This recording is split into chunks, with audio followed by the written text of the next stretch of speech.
नमस्कार साथियों, welcome to polytechnic पाठशाला। आज के इस वीडियो से हम लोग जो है वर्कशॉप टेक्नोलॉजी सब्जेक्ट की शुरुआत करने जा रहे हैं, जो कि मैकेनिकल थर्ड सेमेस्टर के लिए बहुत ही इंपॉर्टेंट सब्जेक्ट है। इसमें हमारा चैप्टर जो पहला चैप्टर आपका है वो है वेल्डिंग प्रोसेस। पहला चैप्टर आपका जो है वो आपका क्या है, वेल्डिंग प्रोसेस है। पहला चैप्टर आपका है वेल्डिंग प्रोसेस। वेल्डिंग प्रोसेस और वेल्डिंग प्रोसेस के अंतर्गत जैसे आपका हेडिंग वाइज दिया हुआ है सिलेबस, लेकिन हम यहाँ पे क्वेश्चन वाइज एक क्वेश्चन बैंक से करवा रहा हूँ, तो यहाँ पे क्वेश्चन वाइज प्रश्न लिखे हुए हैं। इसी तरीके से एग्जाम में प्रश्न आएंगे, तो सिलेबस के पॉइंट ऑफ व्यू से हम आपको पढ़ाते हुए जाएंगे। सिलेबस में जो कंटेंट रहेगा उसके अकॉर्डिंग हम आप लोग को पढ़ाते हुए जाएंगे। तो पहला प्रश्न आपका है कि वेल्डिंग का सिद्धांत क्या है एवं वर्गीकरण का उल्लेख कीजिए। कहने का मतलब वेल्डिंग की परिभाषा आपको लिखना है और वेल्डिंग का क्लासिफिकेशन लिखना है कि वेल्डिंग कितने प्रकार के होते हैं। तो आप लोग वेल्डिंग करते हुए कहीं दुकान पे गए होंगे तो वेल्डिंग करते हुए देखे होंगे। तो वेल्डिंग द्वारा हम लोग क्या करते हैं, दो धातुओं को जोड़ते हैं। मान लीजिए एक धातु आपका ये है और दूसरा धातु आपका ये है, इन दोनों को जोड़ना है तो वेल्डिंग प्रोसेस द्वारा हम लोग जोड़ते हैं।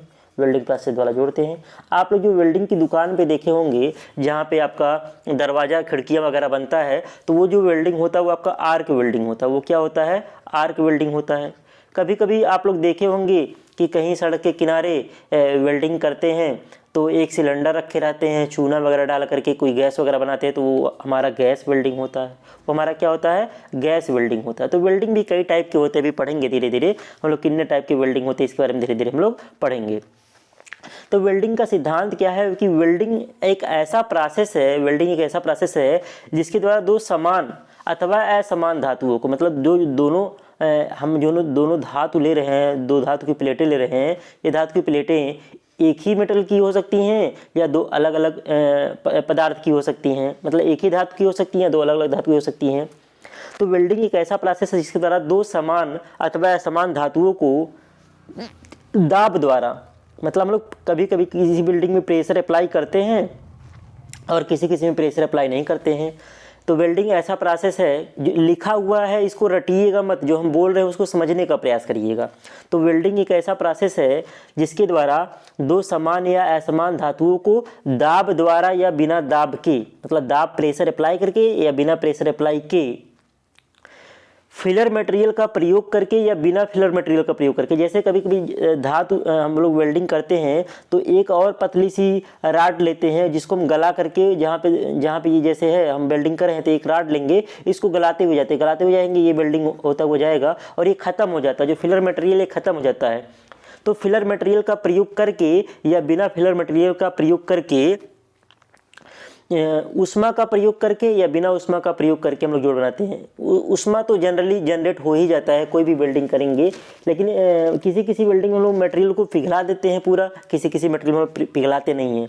जैसे हम लोग पढ़ेंगे आर्क वेल्डिंग, तो आर्क वेल्डिंग हम लोग मटेरियल को पिघला देते हैं जो वेल्डिंग बनता है। लेकिन एक पढ़ते हम लोग रेजिस्टेंस वेल्डिंग, तो रेजिस्टेंस वेल्डिंग में मटेरियल पिघलता नहीं है, मटेरियल पिघलता नहीं है। तो एक बार फिर से परिभाषा पढ़ लेते हैं। क्या है कि वेल्डिंग एक ऐसा प्रोसेस है जिसमें दो असमान, वेल्डिंग एक ऐसा प्रोसेस है जिसमें दो असमान तथा समान धातुओं को दाब पर या बिना दाब के, दाब पर या बिना दाब के फिलर मटेरियल के प्रयोग से अथवा बिना फिलर मटेरियल या बिना फिलर मटेरियल का प्रयोग किए जोड़ा जा सकता है।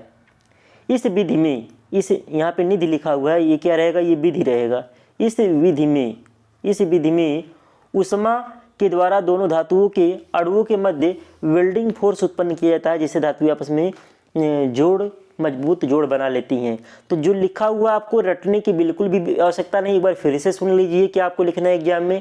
वेल्डिंग एक ऐसा प्रोसेस है या वेल्डिंग एक ऐसी प्रक्रिया है जिसमें दो समान या असमान धातुओं को दाब का प्रयोग करके या बिना दाब के, फिलर मटेरियल का प्रयोग करके या बिना फिलर मटेरियल के क्या किया जाता है, उष्मा के द्वारा उष्मा का प्रयोग करके दोनों धातुओं को क्या किया जाता है, जोड़ा जाता है। अब हम लोग बात करते हैं कि वेल्डिंग का क्लासिफिकेशन क्या क्या होगा, मतलब वेल्डिंग हमारे कितने प्रकार के होते हैं, वेल्डिंग कितने प्रकार के होते हैं। तो वेल्डिंग को निम्नलिखित प्रकार से वर्गीकृत किया गया है, वेल्डिंग को निम्न प्रकार से वर्गीकृत किया गया है। तो यहाँ पे आपके जो ये गाइड है जिसमें लिखा है, इसमें पूरा डिटेल में नहीं लिखा हुआ, लेकिन मैं यहाँ बताते हुए चलता हूँ। पहला मान लीजिए होगा गैस वेल्डिंग। पहला क्या हो गया, गैस वेल्डिंग। तो अब गैस वेल्डिंग भी दो प्रकार का होता है। एक होता है oxy acetylene gas welding, oxy acetylene यहाँ पे लिखेंगे गैस वेल्डिंग, और दूसरा होता है ऑक्सी हाइड्रोजन गैस वेल्डिंग। तो पहला हो गया गैस वेल्डिंग। गैस वेल्डिंग में भी दो टाइप हो गया, ए और B, oxy acetylene gas welding और ऑक्सी हाइड्रोजन गैस वेल्डिंग। दूसरा आपका है आर्क वेल्डिंग। दूसरा क्या है? आर्क वेल्डिंग है। अब आर्क वेल्डिंग भी कई टाइप का लिखा हुआ है, एक जैसे सील्डेड आर्क वेल्डिंग है, एक एटॉमिक हाइड्रोजन वेल्डिंग है, तीसरा एक आपका प्लाज्मा आर्क वेल्डिंग है, चौथा आपका इनर्ट गैस वेल्डिंग है।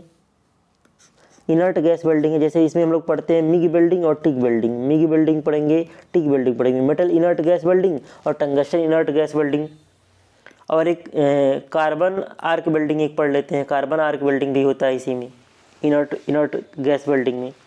इसके अलावा ये दो ही टाइप का दिया हुआ है। इसके अलावा एक होता है रेजिस्टेंस वेल्डिंग। चाहे तो बुक वगैरह देखेंगे तो एक मिलेगा आपको, एक आपको मिलेगा रेजिस्टेंस वेल्डिंग मिलेगा। क्या मिलेगा?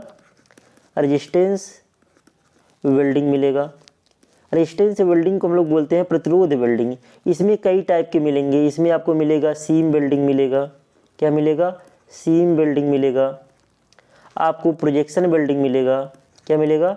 प्रोजेक्शन वेल्डिंग मिलेगा, प्रोजेक्शन वेल्डिंग मिलेगा। और आपको क्या मिलेगा? आपको स्पॉट वेल्डिंग मिलेगा। आपको क्या मिलेगा? स्पॉट वेल्डिंग मिलेगा। तो ये कई सारे तरह के आपके रेजिस्टेंस वेल्डिंग भी होते हैं। तो आप लोग एग्जाम में तीन तरीके से लिखिएगा, एक गैस वेल्डिंग दो टाइप का, एक आपका आर्क वेल्डिंग और एक तीसरा आपका रेजिस्टेंस वेल्डिंग। इसके अलावा भी कुछ स्पेशल वेल्डिंग प्रोसेस भी होते हैं। तो कई सारे वेल्डिंग प्रोसेस होते हैं। आगे आप पढ़ेंगे अलग अलग टाइप के वेल्डिंग के बारे में, तो आपको पूरा का पूरा नाम याद हो जाएगा। इसको रटने की बिल्कुल भी ज़रूरत नहीं है। अब वेल्डिंग के लाभ एवं सीमाओं का उल्लेख कीजिए। वेल्डिंग के क्या लाभ हैं, वेल्डिंग करने के क्या लाभ हैं, उसके और उसकी सीमाएँ क्या लिमिटेशंस है, उसके बारे में हमको बताना है। अब लाभ क्या क्या होते हैं? पहला, वेल्डिंग में छिद्र की आवश्यकता नहीं होती है। वेल्डिंग में जैसे हम लोग रिवट ज्वाइंट, एक रिवट द्वारा, जैसे आप लोग कहीं देखे होंगे दुकान पे बक्सा वगैरह बनाते हैं, तो एक प्लेट नीचे होती है, दूसरी प्लेट ऊपर रख करके इसमें एक होल करके एक रिवट लगा करके पीट करके ज्वाइंट बना देते हैं। तो इसमें क्या करना पड़ता है? इसमें होल बनाना पड़ता है। तो वेल्डिंग में कोई होल बनाने की आवश्यकता नहीं होती है, इसलिए संरचनात्मक सदस्य के क्षेत्रफल में कोई कमी नहीं आती। जैसे यहाँ पे होल बनाएंगे तो थोड़ा सा ज्वाइंट कमजोर होगा, तो यहाँ पे कोई संरचनात्मक सदस्य के क्षेत्रफल में कोई कमी नहीं आती है। दूसरा, वेल्डिंग जोड़ कम खर्चे वाले होते हैं। वेल्डिंग जोड़ कम खर्चा वाला होगा। ऐसा नहीं वेल्डिंग करने के दौरान खर्चा कम आएगा, लेकिन वेल्डिंग के लिए जो इनिशियल कास्ट होगा, वेल्डिंग मशीन वगैरह जो खरीदना रहता है, उसका कास्ट लंबा आएगा। तो एक बार इन्वेस्ट कर देंगे, उसके बाद खर्चा कम आएगा, और सब में खर्चा क्या होता है? थोड़ा सा ज़्यादा लगेगा। तीसरा है, ये जोड़ अधिक सामर्थ्य वाले होते हैं, मतलब ये अधिक मजबूत होगा। इसकी स्ट्रेंथ क्या होगी? ज़्यादा होगी। जो रिवट ज्वाइंट होगा वो कमज़ोर होगा।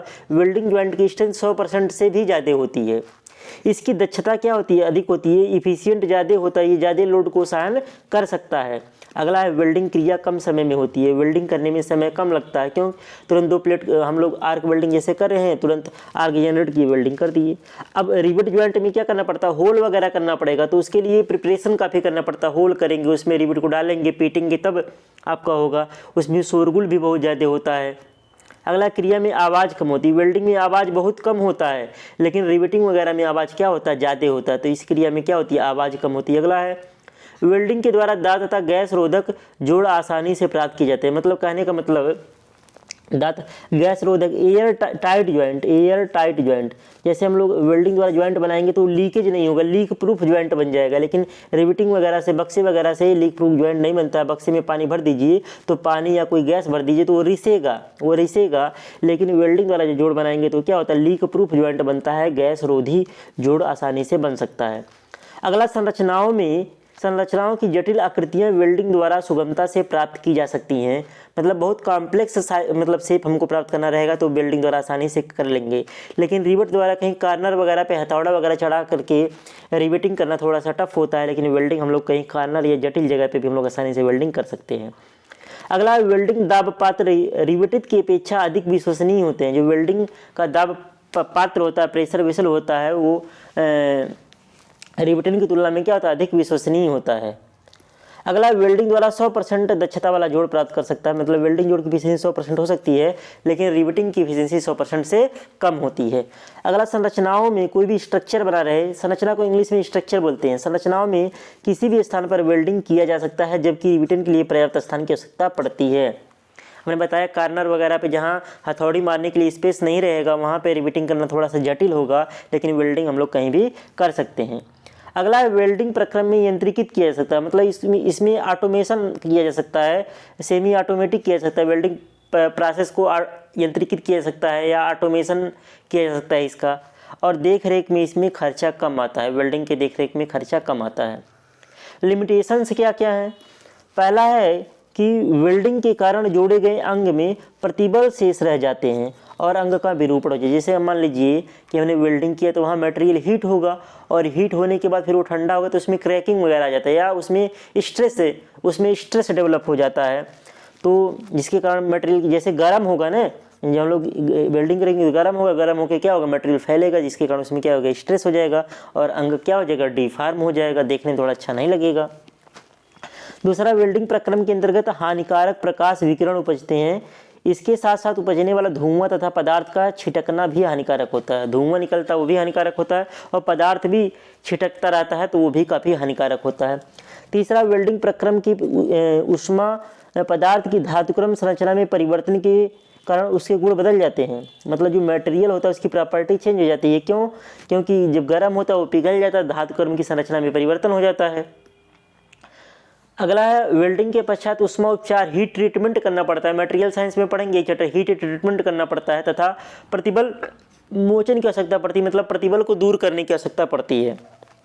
अगला, वेल्डिंग से पहले जोड़े जाने वाले अंगों की कोर सज्जा की आवश्यकता पड़ती है। एज प्रिपरेशन करते हैं, जैसे हम लोग वेल्डिंग करते हैं, जो मोटी चादर रहेगी उसका एज प्रिपरेशन ऐसे करते हैं, ऐसे कुछ एज प्रिपरेशन करेंगे, इसी में फिलर मटेरियल भरेगा इसी में, तो एज प्रिपरेशन हम लोग करते हैं मोटी 5 mm से जो मोटी प्लेट होती है।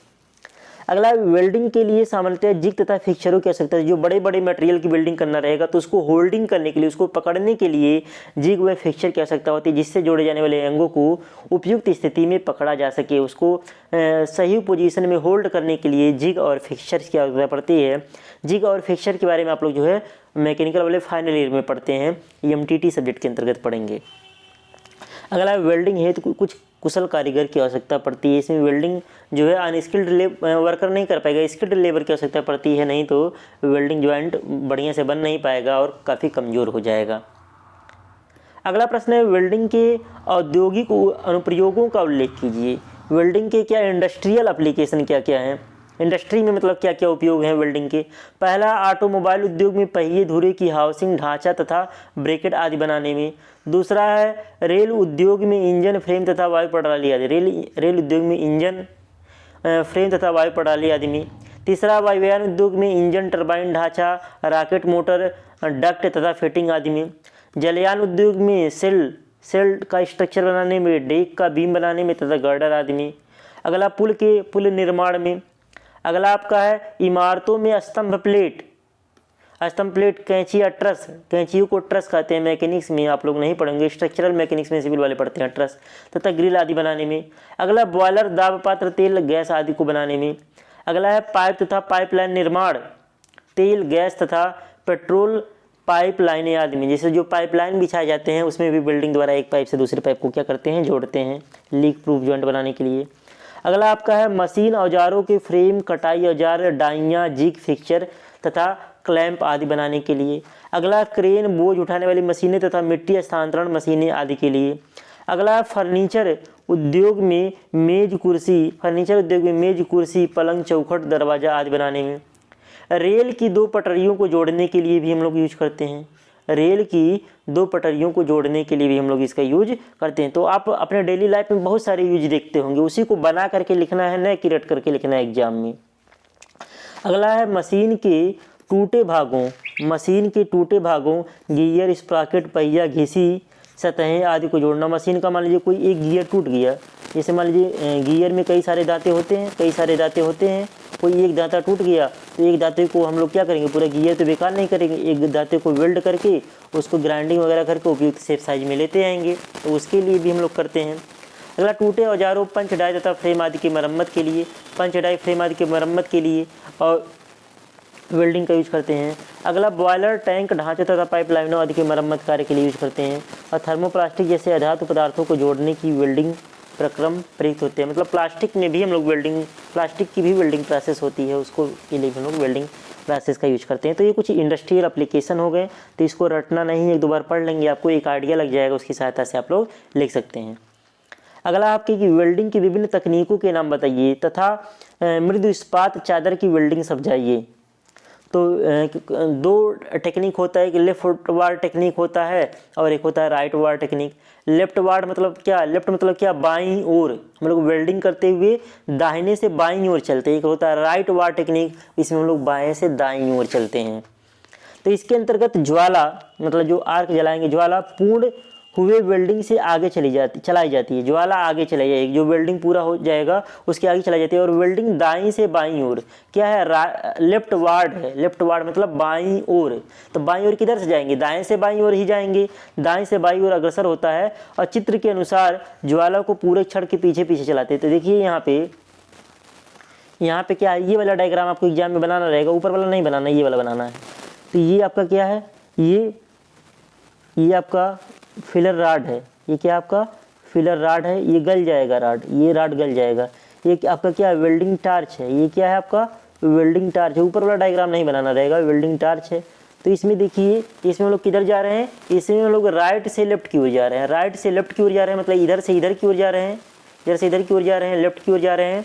और देखिए ये वेल्डिंग करते हुए जा रहा है, मतलब ये एक तरीके से ये वेल्डिंग करते हुए क्या आगे की ओर बढ़ता हुआ जा रहा है, मतलब पीछे वेल्डिंग करते हुए जा रहा है। ये आपका हो गया लेफ्ट वार्ड। अब राइट वार्ड में सारा चीज़ यही रहेगा।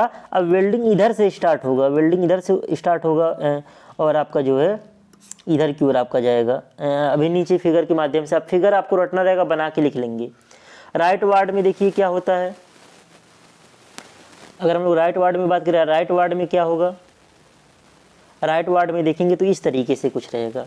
राइट वार्ड में देखिए आपका क्या हो रहा है, इधर पहले बिल्ड हो गया है और बिल्ड होते हुए ये आपका इधर से इधर जा रहा है। ये फिलर मटेरियल उसी पोजीशन में है, फिलर मटेरियल जैसे उसमें था वैसे इसमें भी है। वेल्डिंग टार्च भी उसी पोजीशन में, वही सेम एंगल है। बस इसमें क्या होता है, लेफ्ट वार्ड में आपका वेल्डिंग जो है दाहिने ओर से बाईं ओर करते हुए जा रहा था और राइट वार्ड में आपका वेल्डिंग बाईं ओर से दाईं ओर करते हुए जा रहा है। ये डायग्राम बना करके इसके बारे में लिख देंगे। इसमें वेल्डिंग टार्च जो होता है लेफ्ट वार्ड वाले में दाईं ओर से बाईं ओर चलता है और इसमें राइट वार्ड में बाईं से दाईं ओर चलता है। वेल्डिंग टार्च जो है प्लेट से 40 से 50 डिग्री एंगल बनाता है और जो फिलर मटेरियल है या फिलर राड है, ये आपका क्या है, फिलर राड है, ये लगभग आपका 30 से 40 डिग्री कोण बनाता है आपका प्लेट से, जोड़े जाने वाली प्लेट से। तो ये आपका लेफ्ट वार्ड राइट वार्ड समझ गए होंगे। लेफ्ट वार्ड का मतलब बाईं ओर, इसका मतलब क्या, बाईं ओर। अब बाईं ओर किधर जाएंगे, दाईं ओर से ही बाईं ओर जाएंगे, दाईं ओर से ही बाईं ओर जाएंगे। और अगला क्या आपका राइट वार्ड है, अगला आपका क्या है, राइट वार्ड है। राइट वार्ड मतलब क्या, दाईं ओर, दाईं ओर किधर जाएंगे, बाईं ओर से दाईं ओर जाएंगे। तो ये हो गया दाईं ओर जाएंगे। अब डायग्राम याद रखेंगे तो आराम से एग्जाम में बना लेंगे। अगला आपका है कि वेल्डिंग के अंतर्गत व्यक्तिगत एवं उपकरण संबंधी सुरक्षा सावधानियां बताइए। कौन कौन सी सुरक्षा सावधानियां हम लोग अपनाते हैं वेल्डिंग के अंतर्गत। तो वेल्डिंग के अंतर्गत व्यक्तिगत एवं सुरक्षा उपकरण सावधानियां निम्न है। बहुत सारी सावधानियां एक बार पढ़ लेंगे निबंध की तरह, उसका एग्जाम में लिख लेंगे। पहला, वेल्डिंग स्थान तेल, ग्रीज, मिट्टी तथा अन्य अनुपयोगी वस्तुओं से साफ होना चाहिए। मतलब तेल, ग्रीज, मिट्टी वगैरह नहीं लगाना चाहिए, एकदम साफ सुथरा होना चाहिए जिसकी वेल्डिंग की जाना है। दूसरा, सीमित स्थानों जैसे टैंकों, बॉयलरों, पाइप आदि में वेल्डिंग करते समय वेल्डर के साथ सदैव एक सहायक होना चाहिए। जैसे टैंक, मान लीजिए कोई चीज़ पकड़ाना हो दूसरा उपकरण, तो पकड़ा देते एक सहायक हेल्पर की आवश्यकता पड़ती है। तीसरा, वेल्डिंग उपकरण एवं युक्तियों को ठीक अवस्था में यथावस्थान होना चाहिए। वेल्डिंग उपकरण तथा युक्तियाँ जो है ठीक अवस्था में होना चाहिए और यथास्थान पर होना चाहिए। अगला कि खुले स्थानों पर वेल्डिंग के समय सभी उपकरण आदि वातावरण से सुरक्षित होने चाहिए। खुले स्थानों पर वेल्डिंग के समय, खुले स्थान पर अगर हम लोग वेल्डिंग कर रहे हैं तो सभी उपकरण आदि वातावरण से सुरक्षित होना चाहिए। सभी केबल आदि भी भली भांति लिपटे होने चाहिए। सभी केबल क्या होने चाहिए, भली भांति लिपटे होने चाहिए, जिससे वे पैर में अटक कर गिराने न पाएँ। तो सभी भली भांति लिपटे होने चाहिए। अगला है, वेल्डिंग के पश्चात गर्म स्थान पर कोई चिन्ह लगाने चाहिए तथा उसे सुरक्षित स्थान पर रखना चाहिए, जिसके अन्य व्यक्ति धोखे से जल न जाए। जो गर्म चीज़ रहेगा वेल्डिंग करने के बाद उस पर कोई निशान लगा दीजिए, जिससे कि कहीं धोखे से कोई छू न जाए, इस वजह से निशान लगा दीजिए। अगला है सभी औजारों तथा इलेक्ट्रोड आदि के भागों को यथास्थान पर रखना चाहिए, जहां उसका उचित स्थान हो वहीं पर रखना चाहिए। अगला है वेल्डिंग के समय आंखों पर उपयुक्त चश्मे व हेलमेट और दस्ताने पहनने चाहिए। आंखों पे क्या हो, उचित उपयुक्त चश्मा हो और हेलमेट और दस्ताना पहना होना चाहिए। आंखों पर चश्मा ब्लैक कलर का जरूर पहनना चाहिए, क्योंकि आर्क वेल्डिंग में आपकी आंखें खराब हो जाएंगी। बिना चश्मे की वेल्डिंग कर लीजिए, दिन भर वेल्डिंग देख लीजिए आधे घंटे, तो देखेंगे आपकी रात में आंखें लाल हो जाएंगी सुबह उठेंगे जब। तो काले रंग का चश्मा होता है, तो उससे वो जो इंफ्रारेड किरणें निकलती है और रक्त किरणें निकलती हैं या अल्ट्रावायलेट किरणें निकलती है, उससे क्या करता है, रक्षा करता है। ब्लैक चश्मा जो होता है काफ़ी ब्लैक होता है। वैसे आप देखेंगे तो आपको सामने अंधेरा दिखेगा। जब वेल्डिंग करते हैं तो वेल्डिंग के कारण जो हमारा आर्क जनरेट होता है तो वो लाइट वगैरह हमको दिखती है, लेकिन उसकी इंटेंसिटी जो है काफ़ी कम हो जाती है चश्मा लगाने से। हेलमेट पहनने होना चाहिए, दस्ताना भी पहनना चाहिए, जिससे कि इलेक्ट्रिक शॉक वगैरह अगर कोई दिक्कत हो इलेक्ट्रिक शॉक वगैरह से बचा जा सके। अगला चिपिंग के समय भी सुरक्षा चश्मे पहनने चाहिए। चिपिंग के समय अगला है आर्क को कभी नंगी आंख से नहीं देखना चाहिए। अगला गीले जूते या दस्ताने पहनकर वेल्डिंग नहीं करना चाहिए। अगला इलेक्ट्रोड होल्डर को कभी भी मेज या भूमि से संबंधित धातु के टुकड़े पर नहीं रखना चाहिए। इसे सदैव इसके उपयुक्त स्थान पर ही रखना चाहिए। मेज या भूमि से संबंधित धातु के टुकड़े पर नहीं रखना चाहिए। क्यों? क्योंकि एक आपका टच में ही होता है तार, तो तुरंत वो चिपक जाता है। जो वेल्डिंग आपका राड होता है, इलेक्ट्रोड राड होता है, वो चिपक जाता है। इस वजह से उसको यथास्थान पर ही रखना चाहिए। अगला है केबल के सभी जोड़ मजबूत होने चाहिए। जो केबल इलेक्ट्रिसिटी केबल उसके सभी जोड़ मजबूत होने चाहिए। अगला गैस या वेल्डिंग के समीप ज्वलनशील पदार्थ नहीं होने चाहिए, नहीं तो आग वगैरह लगने का खतरा रहेगा। अगला है वेल्डिंग ट्रांसफार्मर का उपयोग कभी भी प्रकाश के लिए आवश्यक विद्युत के रूप में नहीं किया जाता। जो वेल्डिंग ट्रांसफार्मर है उसका योग मतलब लाइट के लिए नहीं किया जाता है, केवल ट्रांसफार्मर के लिए किया जाएगा। स्टेप डाउन ट्रांसफार्मर का हम लोग यूज करते हैं वेल्डिंग में। अगला है वेल्डिंग केबल को पानी तथा तेल आदि के संपर्क में नहीं आने देना चाहिए। केबल है जो तेल पानी के संपर्क में नहीं आए सदैव सूखा रहे। अगला गर्म इलेक्ट्रोड होल्डर को सदैव ठंडा होने देना चाहिए। उस पर पानी डालकर ठंडा करने का प्रयास नहीं करना चाहिए। इलेक्ट्रोड अपने आप ठंडा, उस पर पानी डाल के ठंडा नहीं करना है। अगला आपका है कि सदैव वेल्डिंग मशीन सदैव अर्थ होना चाहिए, सदैव अर्थिंग होना चाहिए वेल्डिंग मशीन। अगला वेल्डिंग के स्थान पर आग बुझाने तथा प्राथमिक चिकित्सा फर्स्ट एड का समुचित प्रबंध होना चाहिए। आग बुझाने वगैरह के लिए आपका जो फायर एक्सटिंग्विशर होता है, अग्निशामक यंत्र होता है, वो सब रखा होना चाहिए। अगला है ऑक्सीजन तथा एसिटिलीन के सिलेंडरों को कभी भी पास इकट्ठा नहीं रखना चाहिए। क्यों? क्योंकि एसिटिलीन जो है आपका एक फ्यूल है और ऑक्सीजन के साथ जो है ज्वलनशील हो जाता है, इसलिए दोनों के आसपास नहीं रखना चाहिए। अगला है ऑक्सीजन दाब नियामक, जो ऑक्सीजन रेगुलेटर होता है, ऑक्सीजन प्रेशर रेगुलेटर तथा पाइप आदि को ये आप गैस वेल्डिंग में पढ़ेंगे, आदि को एसिटिलीन के लिए प्रयोग नहीं किया जाना चाहिए। मतलब ऑक्सीजन का जो प्रेशर रेगुलेटर होता है वो एसिटिलीन के लिए प्रयोग किया नहीं जाना चाहिए तथा इसका विलोम भी नहीं करना चाहिए, यानी कि और एसिटिलीन वाला ऑक्सीजन के लिए भी नहीं यूज करना चाहिए। अगला ऑक्सीजन सिलेंडर का वाल्व धीरे धीरे खोलना चाहिए। ऑक्सीजन सिलेंडर का वाल्व अचानक से नहीं, धीरे धीरे खोलना चाहिए। अगला ऑक्सीजन सिलेंडर वाल्व स्पिंडल को 1 या 1.5 चक्कर से अधिक घुमाकर नहीं खोलना चाहिए। अगला एसिटिलीन सिलेंडर वाल्व के निकास को ऑक्सीजन की तरफ इंगित करते हुए प्रयोग नहीं करना चाहिए। अगला है एसिटिलीन सिलेंडरों का सदैव वाल्व ऊपर की ओर रखकर ही प्रयोग तथा स्टोर करना चाहिए। जब आप गैस वेल्डिंग पढ़ेंगे तब इन सब के बारे में डिटेल में समझ में आएगा। अभी बस एक बार यहाँ देख लीजिए, जिससे एग्जाम में एक बार पढ़े रहेंगे। मान लीजिए 24 टी दिया हुआ है तो 5 नंबर में आएगा, 24 टी में से 10 टी लिख देंगे तब भी आपको राइटिंग बढ़िया रहेगी तो 5 में 5 नंबर मिल जाएगा। 24 लिखा हुआ है, 24 में आपको 10 कम से कम एग्जाम में जो है याद होने चाहिए। इसके अलावा इस चैप्टर में वेल्डिंग सिंबल है। वेल्डिंग सिंबल इस गाइड में जो वेल्डिंग सिंबल के बारे में डिटेल में नहीं दिया हुआ, या सही नहीं लग रहा था तो आप अपनी बुक में, जो भी बुक होगी पॉलिटेक्निक में, वर्कशॉप टेक्नोलॉजी की बुक में देखेंगे तो वेल्डिंग सिंबल के बारे में मिल जाएगा। तो वेल्डिंग सिंबल आप लोग एक बार देख लीजिएगा। अगर बुक नहीं मिल पा रहा है तो आप लोग गूगल सर्च करके देखेंगे वेल्डिंग सिंबल, तब भी आपको मिल जाएंगे। वहाँ से भी प्रैक्टिस किए रहेंगे तो कुछ वेल्डिंग सिंबल याद रहेंगे, तो अगर एग्जाम में आएगा तो आप उसको बना लेंगे। इसी के साथ आपका पहला चैप्टर जो है वेल्डिंग के अंतर्गत जो है समाप्त होता है। मिलते हैं हम लोग न्यू वीडियो में नए चैप्टर के साथ। तब तक के लिए जय हिंद।